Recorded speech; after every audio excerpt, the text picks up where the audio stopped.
Bonsoir, bienvenue dans votre local Périgord. L'offre hôtelière s'étend dans le département, les campings et autres gîtes sont très nombreux. Les hôtels haut de gamme, eux, comptent désormais une nouvelle adresse, l'hôtel de Bouliac à Montignac. Il est ouvert après une longue restauration. Présentation Maria Laforcade et Pascal Tinon.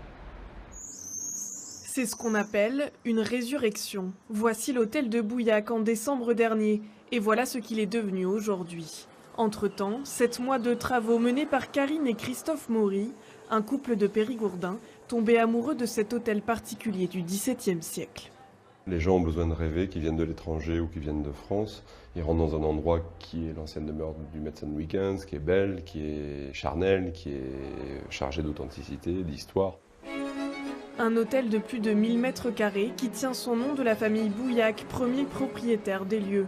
Un passé flamboyant que les nouveaux propriétaires ont bien pris soin de sauvegarder. Ici, on peut voir des inscriptions du XVIIIe siècle qu'on a conservées.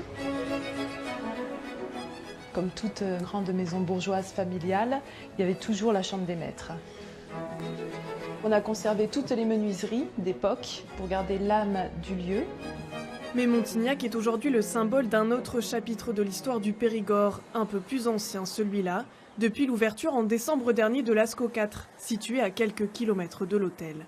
Une heureuse coïncidence pour les nouveaux propriétaires. Quand on a décidé d'acheter l'hôtel de Bouillac, on ne savait pas que l'Ascaux se faisait. Vous imaginez, pour un Périgordin, c'est quand même... Mais bon, on ne le savait pas. Et du coup, on l'a appris quelques jours après, évidemment. Donc on s'est dit, c'est un bon signe quand même, hein, puisque c'est un plus énorme.